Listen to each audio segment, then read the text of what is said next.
Ça, c'est ce qu'on appelle la computation des seuils. C'est malheureusement le cadre des marchés publics aujourd'hui. Ce qu'on appelle computation des seuils, c'est le terme technique. Dans le terme pas technique, c'est le saucissonnage. Le saucissonnage est interdit. Si jamais il y a un contrôle qui vise à identifier le fait qu'il y a eu un découpage volontaire d'un projet ou d'un besoin qui a la même utilité pour pouvoir passer en dessous des seuils des marchés, c'est sanctionnable. Je ne vous le conseille pas. Bonjour à tous, je suis ravi de vous présenter Thomas Vrignot. Thomas qui a été CDO de CCI Store et aussi pas mal impliqué dans la transformation d'acteurs publics. Salut Thomas. Salut Bertrand. On va rentrer directement dans le vif du sujet. C'est quoi un DSI dans le secteur public ? Un DSI dans le secteur public, déjà c'est un DSI, hein, donc c'est quelqu'un qui doit mener des projets de transformation, mais aussi gérer l'existant et gérer le legacy. La seule différence qu'il peut y avoir avec un DSI dans le secteur privé, c'est qu'il doit intégrer un cadre réglementaire qui est un peu particulier, hein, notamment pour tout ce qui relève de l'achat avec les marchés publics. Il doit prendre en compte l'aspect, alors je dirais politique entre guillemets, mais ce qu'il doit faire avec, à la fois avec la technostructure et à la fois avec les élus. Alors, c'est une nouvelle dimension que dans le secteur privé on n'a pas, même s'il y a des actionnaires, mais c'est un peu différent. Puis le troisième sujet, c'est qu'effectivement, le secteur public, c'est par définition des structures qui ont des missions de service public et qui ne sont pas des missions marchandes. Et par définition, il y a peu d'approche business. Enfin, oui, il y a quasiment pas d'approche business. Ça veut dire que le DSI, dans ses choix de projets et dans la manière dont il va gérer les projets, il va préparer les choses ou les vendre de manière différente. Voilà. Je dirais, voilà, c'est ça la différence. On va dire, le cadre change et donc le DSI doit s'adapter à ce cadre-là. Ok. Alors, du coup, il y a deux choses que j'aimerais bien comprendre sur ce cadre, parce que ça peut nous permettra sûrement de comprendre mieux la suite de la discussion. Donc, le DSI ne peut pas prioriser les projets par rapport à un gain potentiel d'argent parce que c'est pas comme ça que fonctionne le service public. Mais pourtant, le service public va quand même avoir des ROI dans le sens pour des économies, mieux faire ou autre. Donc, en dehors de ça, quels sont en fait les indicateurs un peu carrés qui font qu'on priorise tel ou tel projet. Et le second, c'est sur le côté politique, pour être sûr de bien comprendre. Est-ce que tu vois une différence forte entre le politique dans le service public, quelle que soit la taille donc de la collectivité ou de la typologie de l'entité, et les grands comptes qui ont aussi du coup des politiques internes, parce que même si on se dit dans le privé, on a quand même des mandats relativement reconductibles. Est-ce que tu peux nous expliquer un peu ça ? Alors, dans le public, il y a un cadre de référence d'analyse de l'opportunité d'un projet IT qui s'appelle Mareva. C'est un cadre méthodologique qui avait été développé à l'époque par la Direction générale de la modernisation de l'État. C'était une mission interministérielle. Il y a deux versions de ce cadre méthodologique qui le définit. Après, ce cadre n'est pas forcément utilisé par tous les acteurs publics parce que il n'est pas vraiment simple à mettre en œuvre, mais c'est au moins un cadre. Il y a plusieurs indicateurs pour le choix, la décision du lancement d'un projet numérique. Le premier, c'est le bénéfice vis-à-vis des usagers. Est-ce que le projet va transformer le service public pour les usagers? Est-ce qu'il va y avoir des bénéfices vis-à-vis des usagers? C'est des bénéfices qualitatifs en général. Donc, voilà, est-ce que l'usager va avoir besoin de se déplacer? Est-ce qu'il va gagner du temps? Est-ce qu'on va enlever des irritants en fait, à l'usager? Je parle de l'usager, c'est le citoyen, on va dire, au sens large. Deuxième axe, c'est est-ce qu'il y a des améliorations internes pour les collaborateurs du service public? Est-ce que ça va générer alors, on ne parle pas de gain d'efficience, mais voilà, un gain de qualité, en tout cas, dans les missions de service public menées par les collaborateurs en interne. Le troisième axe, qui est un point important, c'est la maîtrise des risques. Dans le secteur public, il y a des risques qui sont inhérents à la mission de service public.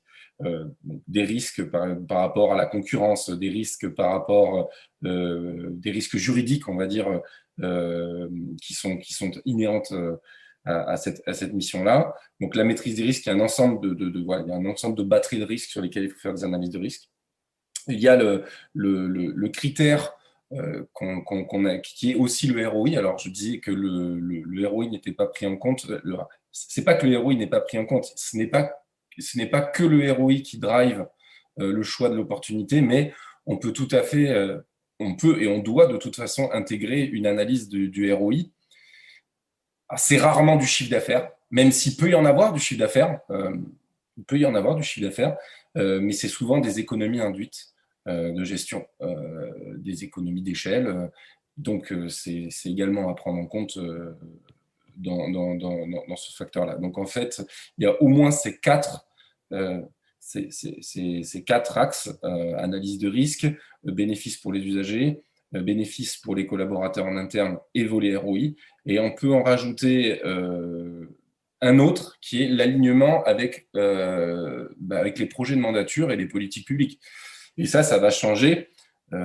Ça va changer en fonction du projet de mandature de chaque collectivité et de leur mission de service public. Ça ne va pas être la même chose dans un organisme de protection sociale, de la sécurité sociale, que pour une collectivité locale. Elle a des missions de service public à proprement parler. Et en général, quand un élu devient président, en tout cas quand il y a une présidence, il a des projets de mandature qui sont des engagements qu'il a pris vis-à-vis de ses électeurs, et le numérique doit forcément contribuer à ce point-là. Donc, je dis, voilà, il y a 5 grands axes, grosso modo, qu'on retrouve dans les études d'opportunité de projets IT dans le secteur public. Ok. Et juste un dernier point sur, ça est super intéressant sur l'approche par rapport aux bénéfices usagers. Ouais. La seule façon de le prioriser, c'est-à-dire de dire ce bénéfice est supérieur à l'autre, c'est d'évaluer en fait soit l'impact de la diminution de problèmes liés au mauvais processus existant ou qu'il n'y soit pas, soit le fait que au contraire, les usagers vous disent que c'est super bien, etc. Donc, c'est a posteriori. Et est-ce que ça, tu as vu des choses qui font que sur cette partie-là, c'est très rationalisé en disant ce bénéfice-là est supérieur à celui-là pour telle raison? Oui, oui. Alors, la manière dont on évalue les gains pour les usagers, il y a des cadres méthodologiques, des carcans méthodologiques. Maintenant, ils ne sont pas obligatoires. Donc, c'est à chaque acteur public de faire un peu à sa sauce, mais il y a des carcans méthodologiques qui existent.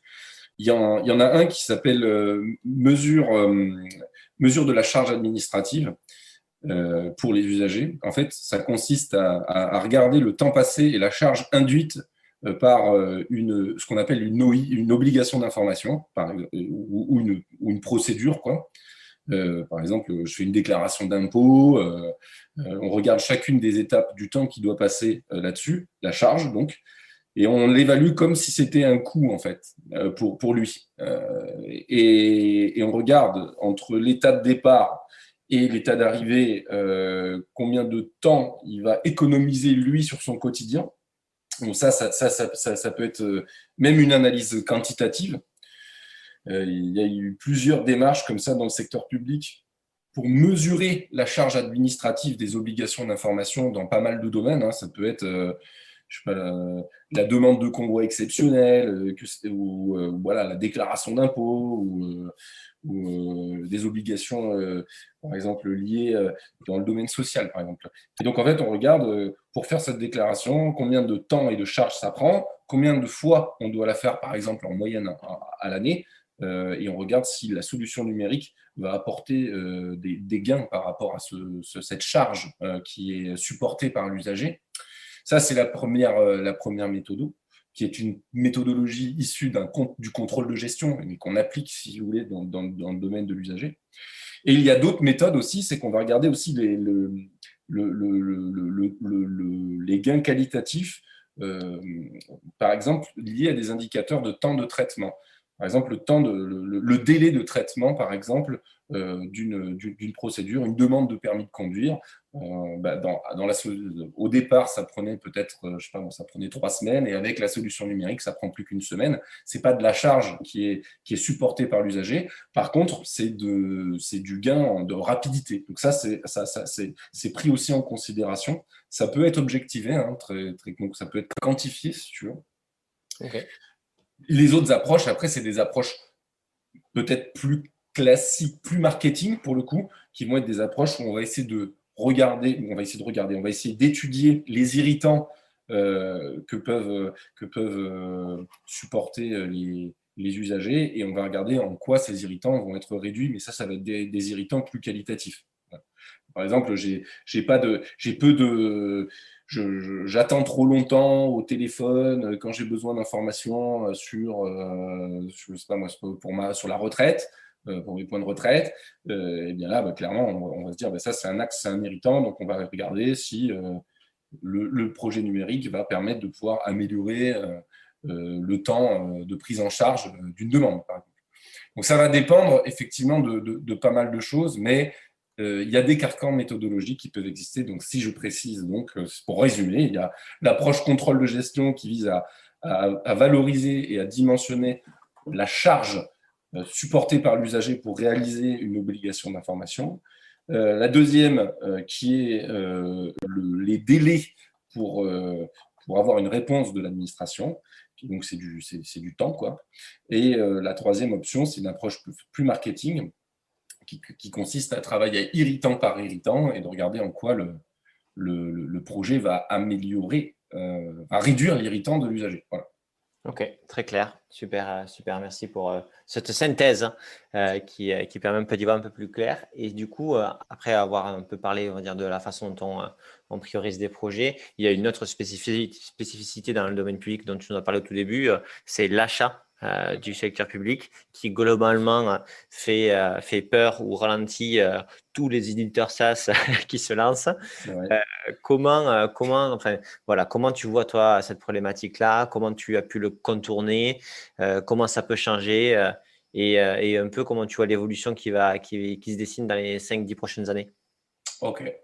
Alors, tout d'abord, comme je le disais, le DSI doit évoluer dans un environnement qui est un peu différent du secteur privé. Comme je le disais tout à l'heure, il y a le cadre réglementaire, et pour les achats, il y a le carcan lié au code des marchés publics. Le deuxième spécificité, c'est qu'il faut prendre en compte l'approche, il faut prendre en compte les besoins, les attentes des élus dans le processus de décision. Et le troisième point, c'est effectivement l'alignement du projet avec les politiques publiques. Donc ça, dans n'importe quel achat, il faut prendre en compte ces trois spécificités qui sont propres au secteur public, et que ce soit dans une collectivité locale, une administration comptable, un établissement public à caractère administratif ou bien un établissement d'enseignement supérieur, c'est un peu toujours ces trois spécificités. Alors, on ne peut pas contourner la loi. Donc l'idée, c'est pas de contourner, mais de trouver des techniques qui permettent, tout en respectant le cadre, d'accélérer les côtés acheteurs, hein, je parle, d'accélérer la mise en œuvre de projets IT.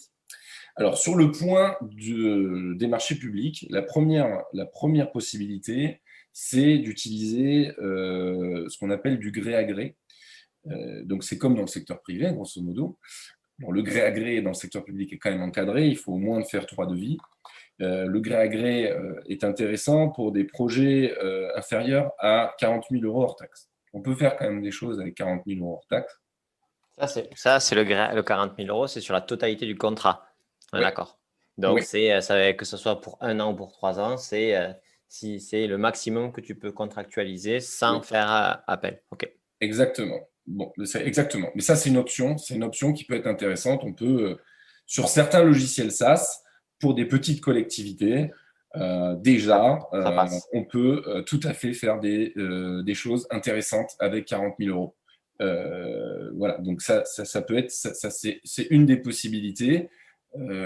Tous les acteurs publics ne la connaissent pas, et c'est dommage parce qu'on peut faire pas mal de choses. Après, je vais quand même mettre des précisions sur l'utilisation de cette opportunité-là quand même, parce qu'on ne peut pas faire n'importe quoi avec les marchés de gré à gré, mais j'en parlerai tout à l'heure. Le deuxième axe, c'est utiliser les plateformes d'achat. Donc, la plus connue étant l'UGAP. Donc, les procédures d'achat, les plateformes d'achat, ça permet à l'acteur public de ne pas faire de mise en concurrence. Elle va utiliser le catalogue de l'UGAP avec les prestations, les licences ou bien les abonnements qui sont disponibles sur étagère. Et elle va passer commande directement auprès de l'UGAP. Et c'est l'UGAP, en fait, qui s'occupe de la partie mise en concurrence, on va dire, dans le respect de la réglementation. En fait, on délègue la partie procédure à l'UGAP. Ça, Et c'est la là, deuxième. et là, sur ce point-là, juste, moi, l'UGAP, pareil, je connais aucune solution SaaS qui est dessus. Alors après, je ne suis pas un expert du tout, hein, mais ça n'a pas l'air hyper répandu comme un partenaire d'éditeur SaaS pour entrer dans le public. Est-ce que c'est Ouais. vrai ou est-ce que c'est moi qui ai une vision biaisée des choses? Non, c'est vrai. C'est une possibilité. Alors, il y a quand même des choses sur le catalogue UGAP. Il y a quand même des solutions SaaS sur le catalogue UGAP. Mais les solutions SaaS ne sont pas des solutions SaaS natives. La plupart du temps, c'est des solutions du marché historique qui proposent une version SaaS. Donc, des licences Microsoft, vous pouvez l'acheter. Des licences Microsoft en abonnement SaaS 365, tu peux l'acheter avec l'UGAP. Tu peux avoir certains CRM qui sont dispo sur l'UGAP. Donc ça, il y a quelques solutions SaaS sur l'UGAP quand même. Ça il faut le dire. Maintenant, l'autre option, c'est que des éditeurs SaaS se rapprochent d'intégrateurs qui vont jouer le rôle de magasins, en fait. Donc, c'est-à-dire qu'en fait, l'UGAP sélectionne des intégrateurs qui, eux, vont jouer le rôle de distributeurs de solutions SaaS. Ça, c'est souvent ce qu'on peut voir. Donc ça, pour le coup, l'idée pour moi, à ce moment-là, enfin pour moi, si j'étais un éditeur SaaS, l'idée, c'est de regarder qui sont les opérateurs sur des marchés, sur des prestations sur lesquelles vous pourriez vous positionner en tant qu'éditeur éditeur de solutions SaaS, je veux dire. Regardez qui est titulaire et de les contacter pour voir si vous ne pourriez pas être référencé à travers leur marché à eux. Voilà. Donc ça, c'est une option aussi qu'il faut faire. Et je le conseille à tous les éditeurs SaaS qui m'écoutent. C'est un conseil gratos, mais les titulaires des marchés sont publics, connus de tous. Il suffit d'aller sur le site internet de l'UGAP que vous tapez dans Google. Regardez les prestations sur lesquelles vous êtes positionné ou sur lesquelles un intégrateur pourrait positionner des solutions et contactez-les parce qu'en général, il y a moyen de passer par eux pour vendre votre abonnement auprès des opérateurs publics. Donc ça, c'est une option. Et la troisième option pour l'acheteur public, c'est de faire comme l'UGAP, mais à son niveau, c'est-à-dire de monter ce qu'on appelle des centrales d'achat ou des groupements de commandes.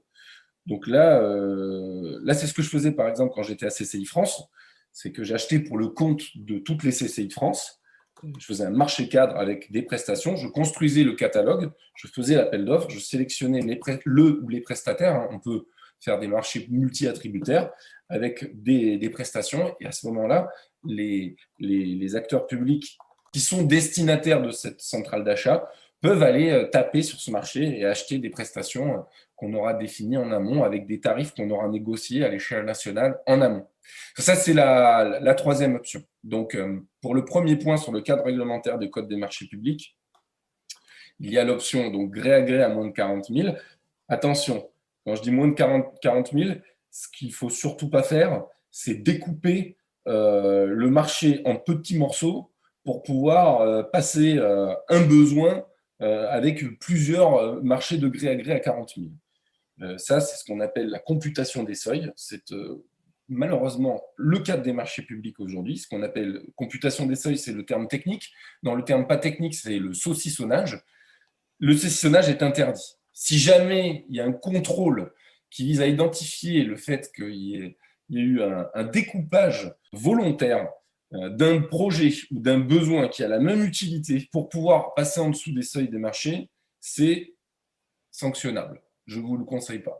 En revanche, si c'est un besoin bien identifié, je ne sais pas, moi par exemple, vous avez besoin d'une messagerie instantanée, Je pense que sur une version à 3 ans, si vous êtes une collectivité d'une taille de 40 à 50 agents, ça peut passer, quoi. Donc, en plus, vous pouvez négocier les tarifs en gré à gré. Donc voilà. Donc, je ne sais pas si je suis clair, mais le gré à gré, c'est une deuxième option. La deuxième option, c'est passer par le GAP. Et la troisième option, c'est monter. Alors ça, c'est plutôt pour les grosses structures publiques ou bien les réseaux d'opérateurs publics, hein, comme l'était CCI France quand j'étais CDO à CCI France. Et du coup, on va monter des dispositifs cadres pour les tiers. Voilà. Ok. Donc, quand on est une structure relativement petite, le seuil fait qu'on peut quand même faire des choses assez bien pour y aller. Quand on grossit, là, il y a soit en passant par la construction d'une centrale d'achat plus, on va dire, adaptée aux besoins, soit Ouais. l'UGAP en direct, quoi. Voilà. Ok, très clair. Très, très clair.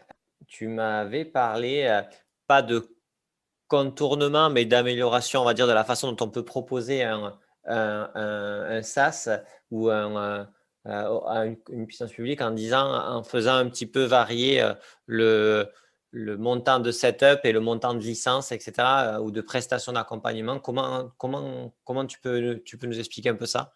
Alors, effectivement, on a. Alors, c'est la manière dont vous allez un peu marketer votre projet. Vous avez plusieurs natures de coûts. Je vais parler du SaaS comme ça, je ne parle pas Ouais. de tous les cas possibles. Sur du SaaS, vous avez le setup et vous avez le fonctionnement. Aujourd'hui, c'est un problème qui est récurrent autant pour les acteurs privés, parce que j'ai été DSI dans le privé aussi, que pour les acteurs publics, c'est que le fonctionnement, le modèle d'abonnement qui apporte du fonctionnement, donc de l'OPEX, porte sur des budgets de fonctionnement. Et les budgets de fonctionnement, c'est beaucoup plus difficile à avoir, beaucoup plus difficile à débloquer que des budgets d'investissement. Pour les modèles économiques des opérateurs en SaaS, l'option que je vous recommande, sans pour autant arrêter le SaaS, parce que moi j'y crois beaucoup, un modèle SaaS. Je trouve que c'est ultra souple et moi je préfère aujourd'hui que partir sur des modes on-premise à l'ancienne. C'est qu'il faut avoir un tarif d'abonnement qu'on puisse baisser au maximum avec une approche dégressive en fonction de la durée d'engagement, quitte à augmenter le prix du setup pour que vous y retrouviez dans votre modèle économique et votre rentabilité. Et pour ce qui relève de l'accompagnement, un setup, vous pouvez ajouter aussi de l'accompagnement à côté. C'est-à-dire, tout à l'heure, je disais qu'on ne peut pas saucissonner. Pour autant, de l'accompagnement en amont, par exemple, pour la définition du besoin, ce genre de choses, ça va être un besoin d'AMOA, si vous voulez. Et ce besoin d'AMOA, même si c'est pour la finalité de faire un projet, par exemple, de SaaS, je sais pas moi, une marketplace publique ou un chat en ligne, etc., ça peut être considéré comme un autre objet. Ça peut être considéré comme un autre objet. Donc, vous pourriez, du coup, dire que vous pouvez proposer un accompagnement à l'expression de besoin d'un côté qui va passer par exemple sur un gré à gré à moins de 40 000 et à côté de ça, si vous êtes un éditeur SaaS, voilà, je vous invite à réfléchir sur un modèle économique avec une approche dégressive très très forte en fonction de la durée d'engagement et peut-être un setup plus élevé. Ça vous facilitera l'entrée sur ce type de marché-là. Clairement, on pense qu'un setup gratos avec un abonnement, ça va passer. En fait, ça va être beaucoup plus compliqué à défendre en termes de budget côté public. Donc voilà, si je voulais vous dire des conseils pour les acheteurs publics, c'est de décorréler l'assistance et l'accompagnement avec la phase, le proprement parler, le marché de la solution SaaS. Mais pour les éditeurs SaaS, je leur conseille des approches dégressives sur les abonnements en fonction de la durée d'engagement. Alors, j'imagine que vous le faites déjà. À mon avis, il faut aller encore plus loin, à mon sens, quitte à répercuter les pertes sur le setup. D'accord. Et pour rentrer dans le CAPEX, OPEX classique qu'ils connaissaient dans les 10 dernières années sur l'on-premise, quoi, grosso modo. Ouais, c'est un peu ça, même si on n'y arrivera pas. dans la mesure où, de toute façon, les 25% de redevances ou de maintenance annuelle sur des licences, on n'aura jamais un abonnement qui sera à 25% du setup, parce que du coup, on perd le modèle SaaS. C'est plus un modèle SaaS, c'est un modèle on-premise.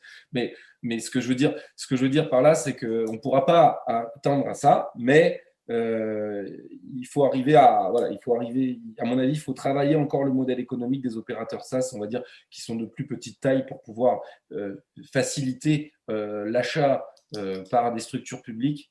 Donc, en fait, aujourd'hui, ce que tu dis par rapport aux acteurs publics, mais qui est vrai aussi sur les acteurs privés, c'est Ouais. que, en fonction bien sûr de leur maturité à ça, c'est que la vision financière de l'entité est tellement orientée CAPEX, OPEX et avec, on va dire, des structures d'achat internes qui ont évolué lentement aussi, Ouais. que aujourd'hui, il vaut mieux encore essayer de rentrer dans les modèles financiers de ces structures-là que d'attendre qu'elles s'habituent au SaaS.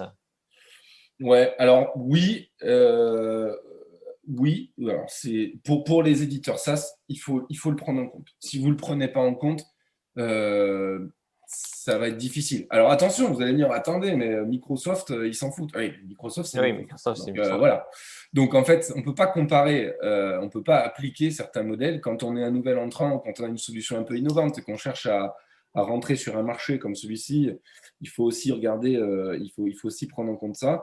Et après, j'ai envie de dire, c'est au boulot du DSI dans la structure publique, en tout cas dans la structure publique et dans la structure privée, mais à un moment donné, dans le projet de transformation numérique, et moi je pense que ça se gère au niveau de la gouvernance de la stratégie numérique de l'entité, il faut poser clairement la question, à savoir, est-ce qu'on optimise financièrement le SI ou pas? Est-ce qu'on privilégie l'accélération, la vitesse, ou est-ce qu'on privilégie l'optimisation financière? Si on privilégie l'optimisation financière, il est évident qu'on va chercher le maximum de CAPEX, parce que la CAPEX, ça rentre dans les actifs, ça valorise la boîte, donc, et en plus, on peut l'amortir sur... parfois, on peut l'amortir, alors pas jusqu'à 10 ans, hein, comme je l'entendais parfois, mais on peut au moins l'amortir sur 5 ans, sur des projets un peu structurants. Donc évidemment, côté direction générale et la DAF, et la direction financière, elle va vous dire, mais et c'est pareil dans le public, hein, elle va vous dire non, mais faites du on-premise, pas de SaaS. Mais par contre, il faut poser la question. C'est au DSI de dire est-ce qu'on fait une optimisation ou est-ce qu'on cherche l'innovation? Mais ça, c'est une décision de la direction générale. En revanche, il faut la poser. Si le DSI ne pose pas cette question, il risque d'être freiné dans la mise en œuvre des plans de transformation ou des schémas directeurs. Par expérience, j'aime la poser en amont parce que derrière, c'est plus facile d'argumenter l'agilité, l'innovation par le recours à des solutions SaaS en amont. Parce qu'en fait, on vend un projet global en disant bah, l'année prochaine, vous aurez un CRM, l'année prochaine, vous aurez de la BI. C'est plus facile à vendre en amont parce que le DG, il en a le DG, le comité de direction, il a un peu d'étoiles dans les yeux. C'est plus facile à ce moment-là de valider le principe qu'il préfère de la vitesse plutôt que dans la mise en œuvre où vous proposez les deux modèles. Modèle, modèle rapide ou le modèle financièrement intéressant et vous dire bah non, prenez le financier. Alors que tu vois, si jamais tu as validé en amont le fait qu'on accélère, du coup, tu pourrais ne même pas proposer la solution alternative on-premise. Tu vois ce que tu vois ce Ouais, que je je veux dire. comprends bien. La question de la vitesse, c'est aussi c'est une façon de voir un des avantages du SaaS. C'est aussi la question de la productivité, dans le sens où quand tu as acheté un truc on-premise, je ne parlerai pas d'outils comme SharePoint, etc., mais que tu as pendant 4 ans la version sans mise à jour et que online, tu pourrais avoir les versions super mises à jour, etc., tes équipes sont complètement hors production, quoi. Ouais, c'est pour ça que je disais vitesse et agilité. Ok. Agilité au sens scalabilité et évolutivité, évidemment. Enfin, je disais vitesse dans les phases de mise en œuvre, mais le SaaS permet de faire des POC, ça permet de faire du progressif. On ne gère pas d'infra. Donc, ça permet d'aller quand même beaucoup plus vite. Et ça, il faut se le dire. Et après, en plus, ça permet d'être beaucoup plus scalable et beaucoup plus agile aussi. C'est tout ça qu'il faut arriver à vendre à la direction générale avant de lancer le premier projet de votre plan de transfo, quoi. Moi, je le propose, enfin, moi, je le recommande comme ça, en tout cas. C'est une orientation financière, se mettre d'accord sur l'orientation financière de la transfo pour savoir de quelle manière on peut la porter et avec Ouais, quelles ambitions. ouais. Et si on ne le pose pas, en général, on est embêté après. Le coup Et d'après. ouais, OK. Du coup, toi, tu as été CDO et CIO, tu as fait les deux. ouais. Vas-y, c'est quoi ton topo sur l'opposition 2015-2020 des deux et un petit peu ton bilan d'aujourd'hui et ce que tu en as appris ou dans tous les cas, voilà, à ton prochain poste de DSI ou de CDO, enfin, je ne sais pas lequel tu préféreras, qu'est-ce que tu en as tiré et qu'est-ce que tu t'appliqueras à toi-même? Alors, la question est plus difficile qu'elle n'y paraît. En tout cas, la réponse va être plus complexe parce qu'en fait, il n'y a pas un modèle de DSI et il n'y a pas un modèle de CDO. Il y a il y a plein de profils de DSI différents et il y a plein de profils de CDO différents. Le profil des cadres et l'organisation, on va dire, de la fonction numérique, ça va dépendre pas mal des structures, ça va pas mal dépendre de la culture de l'innovation, ça va pas mal dépendre aussi de l'ambition en matière de numérique. Est-ce qu'ils ont un schéma directeur? Est-ce qu'ils ont ou un plan de transformation qui intègre le numérique? Enfin, et ça va dépendre aussi de l'appétence du numérique de la direction générale. Je dis bien la direction générale et pas le directeur général, c'est-à-dire le comité de direction. Donc ça va dépendre de plein de facteurs. Maintenant, une fois que j'ai dit ça, parce que c'est une réponse de Normand, désolé à nos amis normands, c'est une réponse, ce n'est pas une réponse, quoi. Je dirais que le CDO est orienté sur l'innovation et les nouveaux projets structurants. Et le DSI, il doit, en plus de ce volet-là, il doit en plus, je dis bien en plus, parce qu'un DSI qui n'a pas le premier volet, pour moi, c'est un DSI qui est en péril. Voilà. Mais en plus de la partie innovation et nouveaux projets, il doit évidemment gérer le legacy, l'exploitation, le support, la gestion de parc, le réseau, la téléphonie, l'infra. En gros, il doit faire tourner l'existant. Il n'y a pas d'opposition entre l'un et l'autre. Pour moi, un DSI, et du coup, enfin, il n'y a pas d'opposition. En même temps, quand j'ai dit ça, j'ai déjà orienté clairement qu'il y a des organisations qui ne marchent pas. Enfin, moi, je trouve qu'elles ne marchent pas. C'est le CDO opposé au DSI qu'on met en concurrence. Mais mesdames et messieurs, les directeurs généraux du public ou du privé, ne faites pas ça. Ne faites pas ça, parce que vous allez positionner le DSI dans une démarche où il va être cantonné à l'existant, et à un moment donné, il va devoir récupérer les projets structurants développés pour le CDO pour le passer dans le legacy, mais il va dire c'est pas moi qui l'ai fait, je l'aurais pas fait comme ça, et je veux pas, ou je vais avoir du mal à le prendre en charge. Il va jamais vous dire qu'il ne veut pas, sinon il va se faire virer, mais il va y avoir énorme frein à passer de la démarche, on va dire, build à la démarche run. Maintenant, une fois que j'ai dit ça, pour moi, un CDO aujourd'hui, c'est pas bien différent, excusez-moi, désolé pour les amis CDO aussi, mais bon, vous ne prenez pas mal, mais bon, j'ai été CDO, donc je peux vous le dire. Pour moi, c'est pas bien différent d'un chef de service études des projets d'une DSI. Sauf que il est positionné hors DSI et qu'en plus, il pilote de la maîtrise d'ouvrage. Alors, il pilote de la maîtrise d'ouvrage / des product owners, soit en management direct, soit en management matriciel. C'est-à-dire, on a des maîtrises d'ouvrage déléguées dans les directions métiers, qu'on coordonne et qu'on pilote sur des projets. Par contre, ils ne sont pas à 100% sur le projet, ou bien ils sont dédiés au projet, mais que pendant un temps déterminé. Mais il y a quand même ce pilotage-là. C'est-à-dire on a un pilotage du delivery quand même, malgré tout, quand on est CDO. Voilà. Mais dans les DSI, on va dire plutôt centralisé, dans lequel il y a la fonction nouveau projet, il y a souvent ce qu'on appelle études et projets. Il y a, grosso modo, dans la DSI, il y a la partie études et projets et la partie exploitation. Et ben dans une partie études et projets, ce n'est pas grand-chose d'autre qu'une CDO qui est intégrée dans une DSI. Sur Aujourd'hui, ça, le modèle que je préconise, malgré tout, c'est plutôt une DSI qui évolue vers l'innovation dans ses pratiques, qui regarde le SaaS, qui fait du mode agile, donc qui fait évoluer sa partie études et projets. Ça me semble être important de l'intégrer dans une DSI, de la faire évoluer comme ça. Pour autant, il faut que la DSI puisse créer des jonctions, des passerelles entre l'exploitation et la partie études et projets, en mobilisant l'exploitation dans la réalisation des projets, d'ailleurs, dans certains sprints, d'ailleurs, ou dans le cahier des charges. Enfin, trouver un moyen de lier les deux, mais autour d'une seule entité avec un pilotage unique. Moi, je trouve que c'est le mieux pour qu'il y ait un sens, pour qu'on puisse coordonner les choses, qu'on organise le travail entre les études et les projets. Voilà. Les CDO hors sol, ça peut exister et ça peut marcher, mais pour le coup, c'est vraiment de la pure spin-off. Et ça peut marcher sur des grosses structures publiques qui, par exemple, veulent accélérer vraiment très, très, très vite la création de nouveaux projets, etc., de nouvelles compétences, comme l'avait fait la SNCF à l'époque avec voyagesncf.com. Ils ont sorti le truc à côté, paf, ils sont allés beaucoup plus vite. Mais après, à un moment donné, ça re-rentre dans le legacy, ça re-rentre dans le quotidien. Enfin, dans le quotidien, ça re-rentre dans une démarche plutôt accrochée à l'exploitation du SI.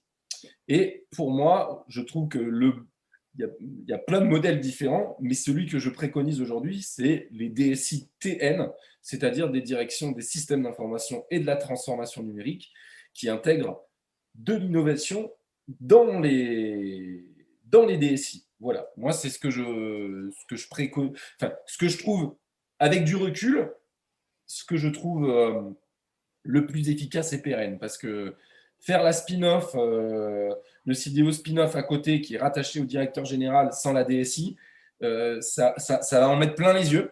On va faire parfois du quick and dirty, on va faire beaucoup de POC, on va faire beaucoup de trucs.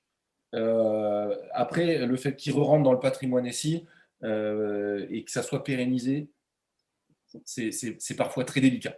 Et ça redevient un sujet de direction générale à terme, donc voilà, c'est quand même dommage parfois de jeter de l'argent, et dans le secteur public, parfois de l'argent public, pour des problématiques de gouvernance, c'est quand même parfois un peu dommage. La DSI, elle évolue bien sûr elle doit évoluer par rapport aux typologies de personnes dans son organisation et de mission, puisque Ouais. on va arrêter de nommer les personnes avec des noms qui sont tout le temps galvaudés où on n'y est pas derrière, mais avec des responsabilités de je vais voir le business, je comprends ses problématiques et je l'aide à exprimer son besoin pour qu'on aille rechercher ensemble des solutions internes ou externes. Ça, c'est un premier point. Et quand ce sont des problématiques, des enjeux tellement importants, mais qui sont aussi qui peuvent être tellement compliqués à porter en interne de fait, parce que ça va créer de certaines concurrences ou ça va poser plein de problèmes à beaucoup d'organisations, ça peut être intéressant là d'être dans une innovation complètement externe où en fait on va créer une équipe projet au final qui ne répondra que par exemple au directeur général et qui a 10 mois pour réussir à créer la différence sur une entité ou un nouveau produit, quoi. Ouais, c'est possible, mais comme je le disais précédemment, sa deuxième option, je n'y crois pas, parce qu'avec du recul, même les bons exemples, même ceux qui ont réussi, ils se font rattraper par la patrouille au moment où il faut l'intégrer dans le legacy et il faut faire l'exploiter des nouveaux produits.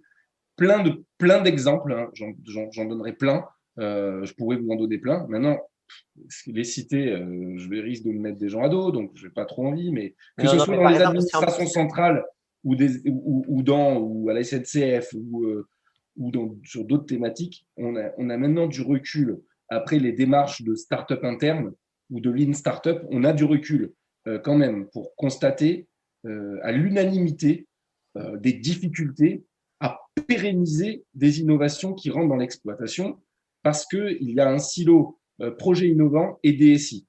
Et moi, j'ai envie de dire aussi que je défendrai du coup plutôt les approches DSI.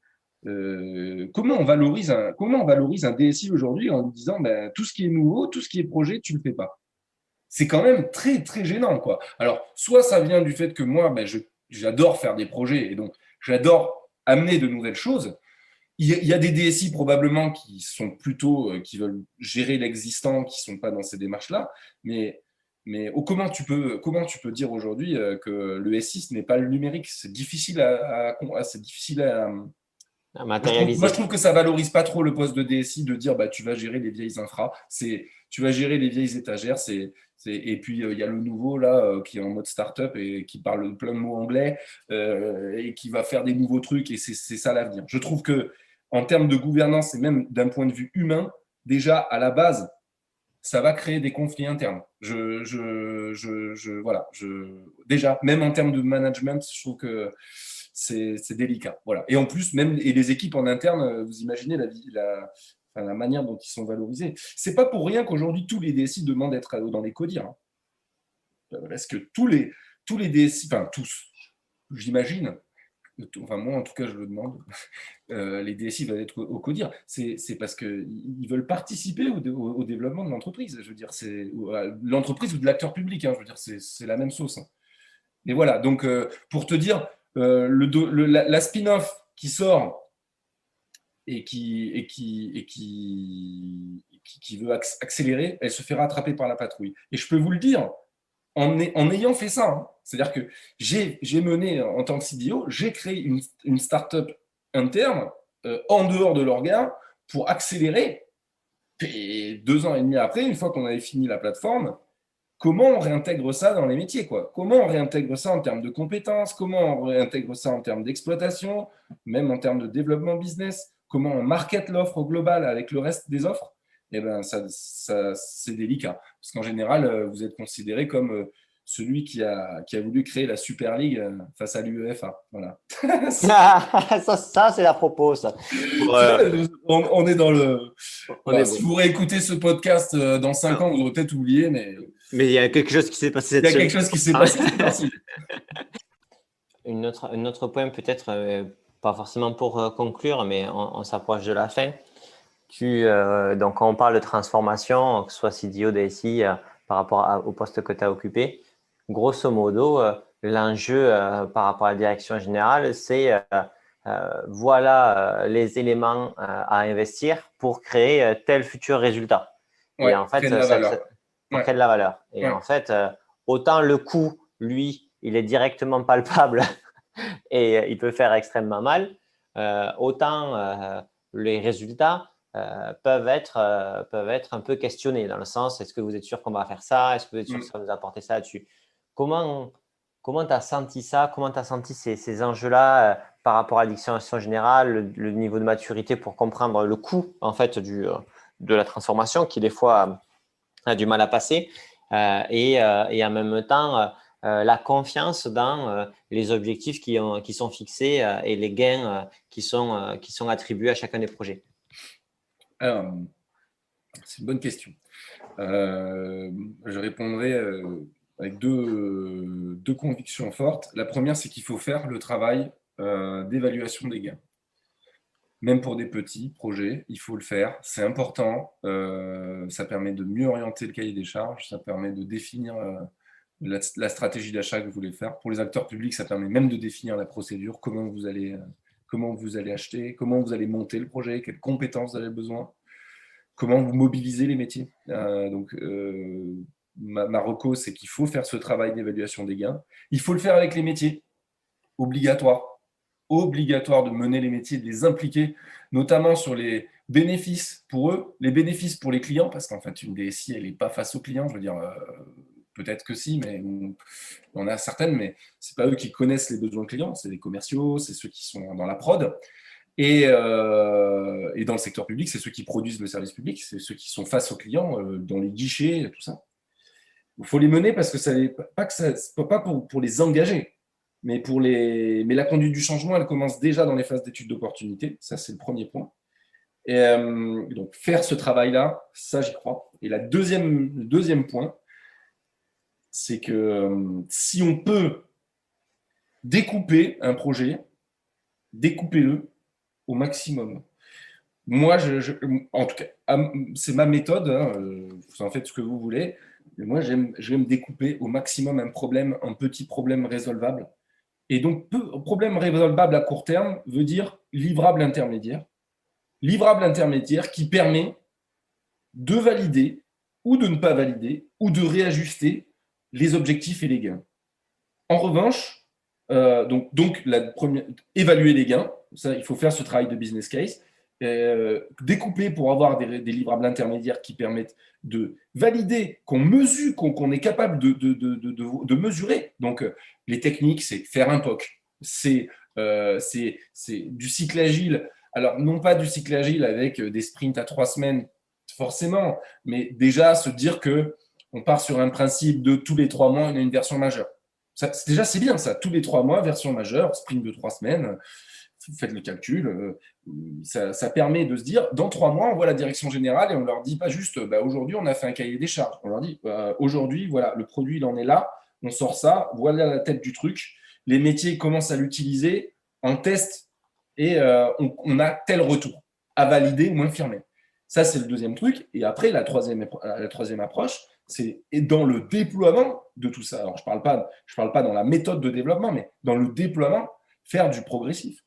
Faire du progressif. La généralisation one shot, 100% des collabs concernés, en tout cas, d'un seul coup, derrière en général, on se casse les dents sur l'accompagnement du changement. Et l'accompagnement du changement, c'est aussi un truc très, très galvaudé.